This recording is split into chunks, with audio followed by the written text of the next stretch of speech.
আমাদের নবীকে? হজরত মোহাম্মদ সাল্লাল্লাহু আলাইহি ওয়াসাল্লাম। নবী শব্দের অর্থ কি?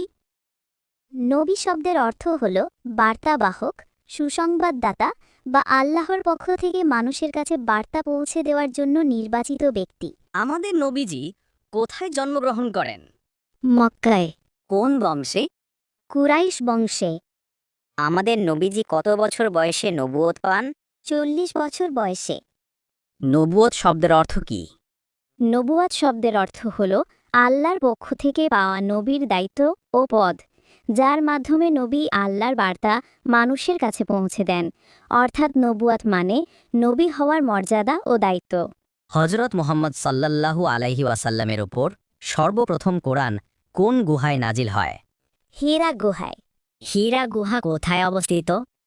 হীরা গুহা সৌদি আরবের মক্কার কাছে জাবালুন নূর নামক পাহাড়ে অবস্থিত।